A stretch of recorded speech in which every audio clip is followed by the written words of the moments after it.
바른정당 유승민 의원이 백의종군을 선언했었습니다. 그런데 아니다, 당대표 경선에 나와라, 공식 요청이 나왔네요.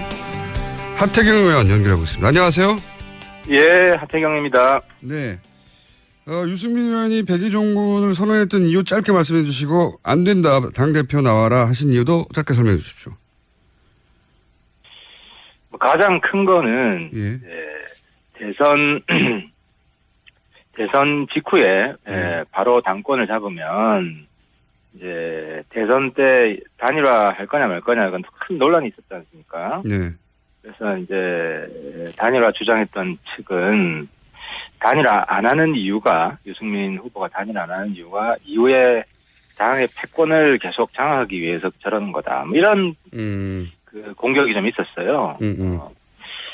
그게 하나 있었고, 또 어차피 대통령은 안 될 거고 이제 당을 장악하려고 저렇게 나가는 거다. 예, 그런 공격이 그렇죠. 있었다. 당내 권력 투쟁의 일환으로 단일화 거부하는 거다, 뭐 이런 시각이 있었고. 네네. 또 뭐 과거에 보면 대선 끝나면 후보들은 조금 쉬는 게 본인을 그렇죠. 위해서도 좀 쉬는 게 필요하고, 그렇죠. 뭐 그런 게 관례 비슷했기 때문에 뭐 그런 이유들이 겹쳐서 백의종군을 선언했고, 또 사실 자연스러운 면이 있습니다. 예.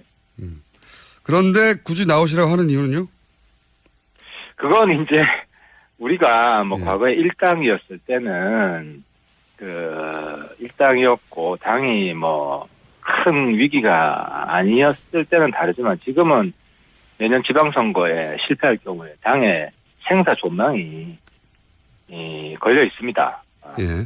사실상 당의 기반이 완전히 허물어지고 당이 이제 뭐 없어질 수 있는 그런 위기 상황이 올 수도 있기 때문에 지금은 당의 핵심 역량들이 총동원돼야 된다는 거죠. 당을 살리기 위해서. 근데 뭐 우리 뭐 이미 분명하지 않습니까? 유승민 의원이 바른정당의 최고의 가치고 최고의 자산 아니겠습니까? 현재 기준으로 그렇습니다. 예. 지금 기준으로 그렇죠. 그래서 그런 자산을 우리 당 입장에서 볼 때는 최대한 활용하는 것이 맞다. 그리고 유승민 의원 본인도 그 부분에 대해서 다시 생각할 필요가 있다. 지금 뭐 겸손한 게 미덕이 아니라는 거죠.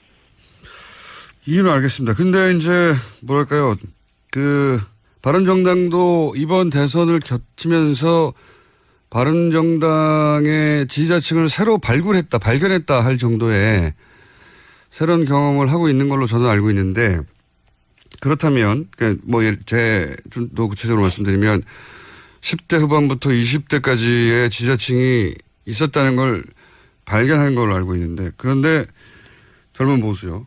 그러면 좀 젊은 의원들, 김영태 의원도 나오시는 것 같고, 이혜원 의원도 나오시는 것 같고, 아마도, 확정은 안 됐지만, 이런 분들이 당대표를 하는 것도 괜찮지 않습니까? 그렇죠. 우리가 뭐 추대가 아니고 경선이니까, 그런 분들이 나오셔야 된다고 저는 생각을 하고요.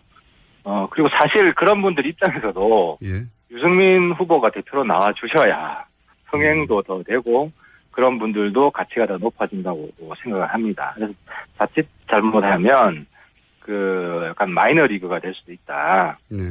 별로 국민들 관심도 못 끌어내고, 그래서 그런 의미에서 물론 그런 의미에서 유승민 후보가 당 핵심 역량을 총동원한다는 의미뿐만 아니라 당에 대한 국민의 관심을 더 끌어낸다는 의미에서도 저는 반드시 필요하다고 보는 겁니다.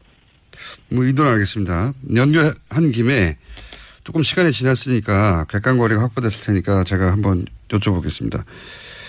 바른정당의 탈당파들은 여러 가지 이유를 얘기했지만 유승민 의원에게 자기들의 정치 생명을 걸 수는 없다, 걸만한 정치는 아니다, 이런 이유를 대고 탈당을 했어요. 그 탈당파들의 탈당 주장에 대해서는 어떻게 평가하시고, 일단 그것부터 들어보죠.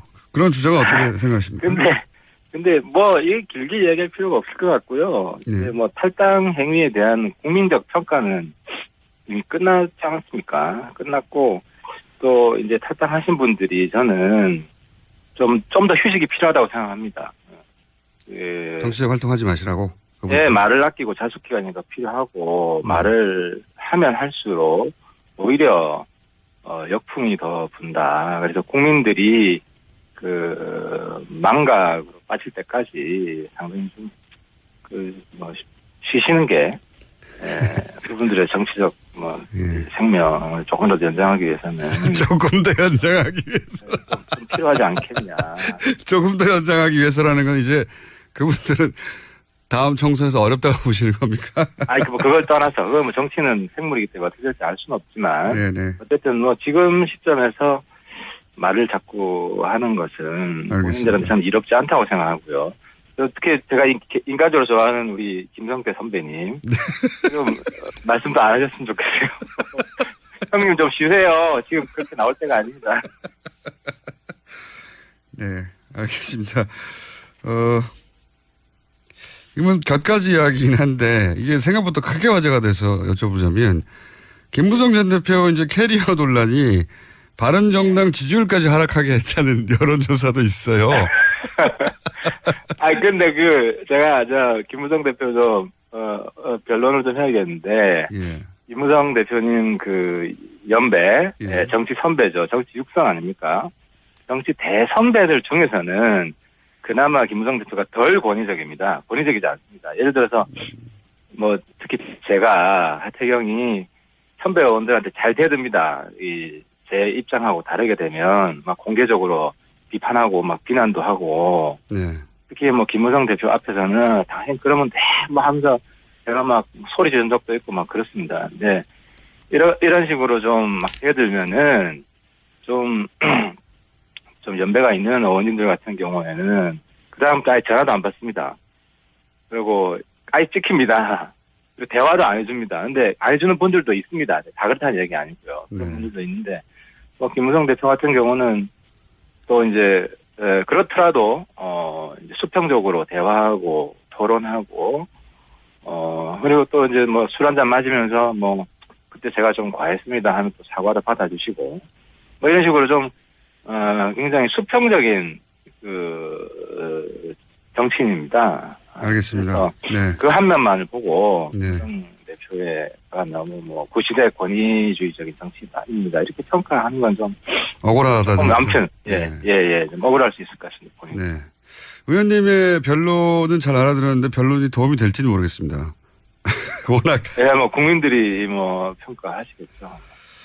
자, 또 연결한 김에 여러 가지 재밌는 포인트가 있어 의원님을 연결했는데 문재인 정부에 대한 지금 워낙 초기이기 때문에 그렇기도 합니다만 문재인 정부에 대해서도 몇 가지 평가를 하셨던데 긍정적으로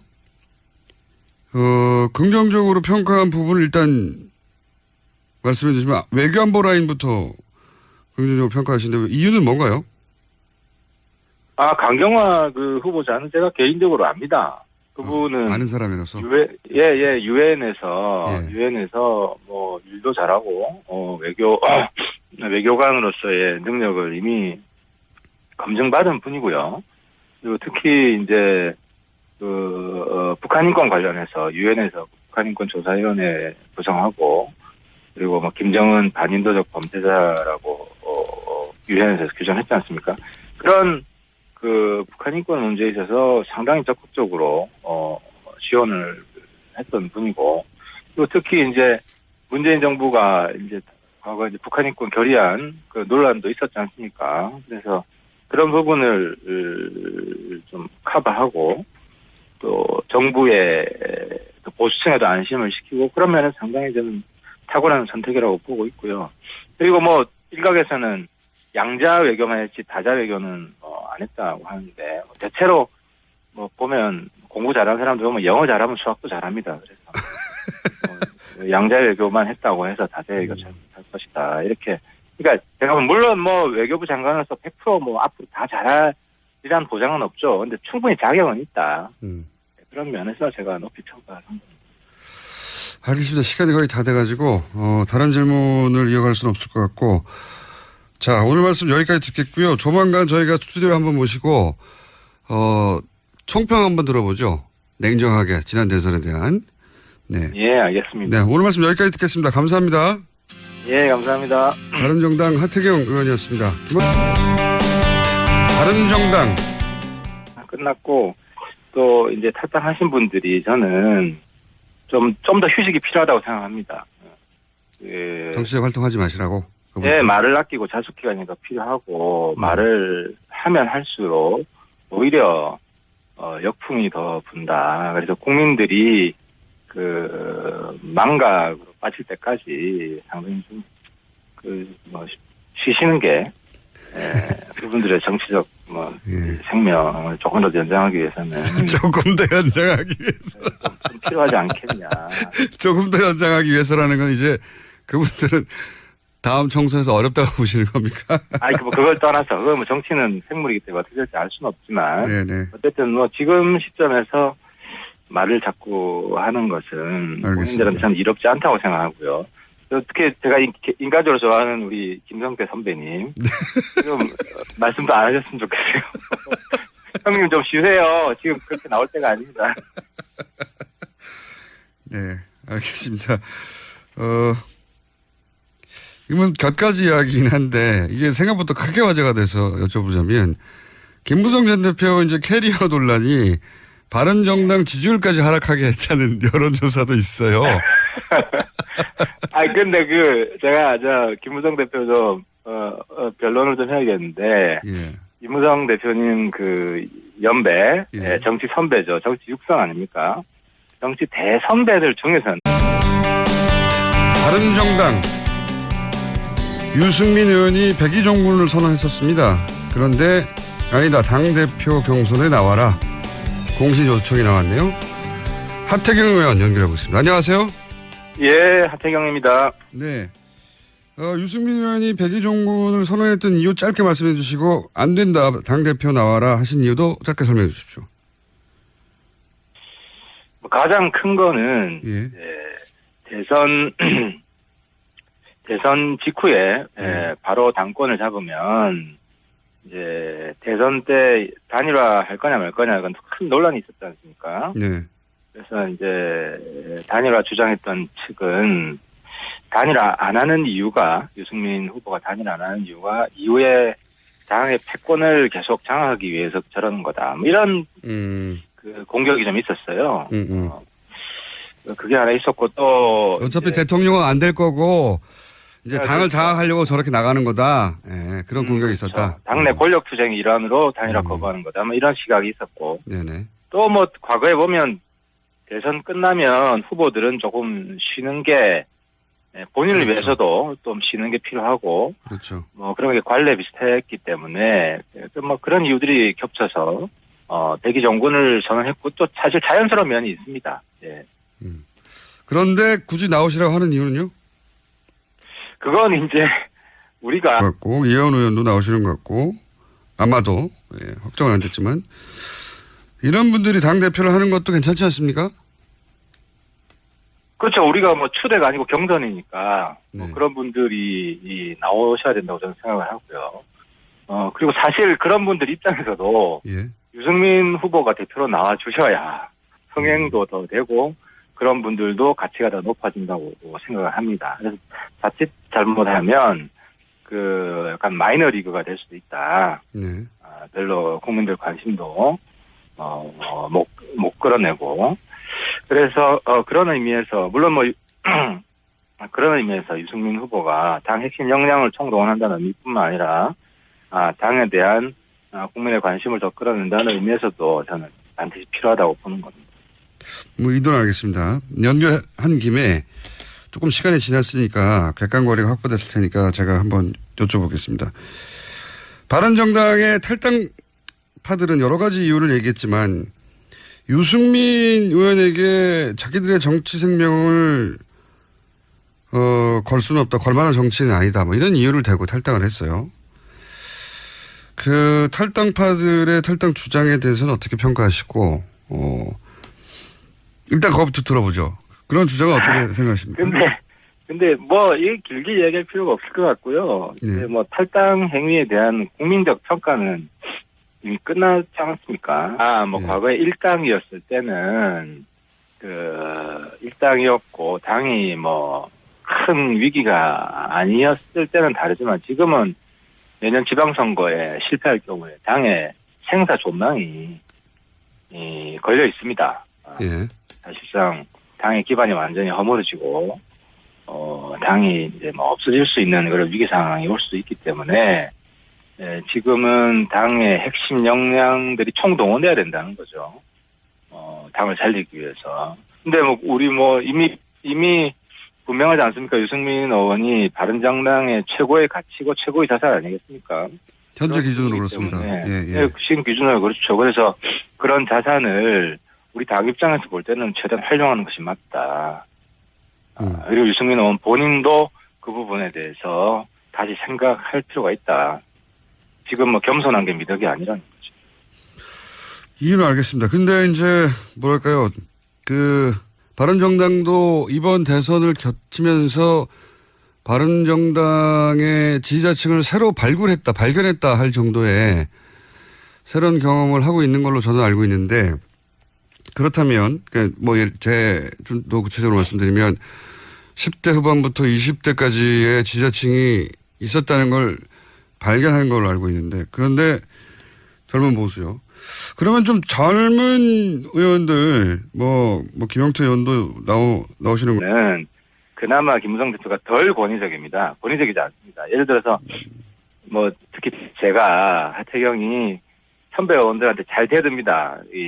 제 입장하고 다르게 되면 막 공개적으로 비판하고 막 비난도 하고 특히 뭐 김무성 대표 앞에서는 당연히 그러면 뭐 하면서 제가 막 소리 지른 적도 있고 막 그렇습니다. 근데 이런 식으로 좀 막 대들면은 좀 연배가 있는 의원님들 같은 경우에는 그 다음부터 아예 전화도 안 받습니다. 그리고 아예 찍힙니다. 그리고 대화도 안 해줍니다. 근데 안 해주는 분들도 있습니다. 다 그렇다는 얘기 아니고요. 그런 분들도 있는데 뭐 김무성 대표 같은 경우는 또 이제 그렇더라도 이제 수평적으로 대화하고 토론하고 그리고 또 이제 뭐 술 한잔 마시면서 뭐 그때 제가 좀 과했습니다 하면 또 사과도 받아주시고 뭐 이런 식으로 좀 굉장히 수평적인 정치인입니다. 알겠습니다. 그 한 면만을 보고 대표가 너무 뭐 구시대 권위주의적인 정치인입니다. 이렇게 평가하는 건 좀 억울하다. 아무튼 좀 억울할 수 있을 것 같습니다. 네. 의원님의 변론은 잘 알아들었는데 변론이 도움이 될지는 모르겠습니다. 워낙. 뭐 국민들이 뭐 평가하시겠죠. 자, 또 연결한 김에 여러 가지 재미있는 포인트가 있어 의원님을 연결했는데 그 문재인 정부에 대한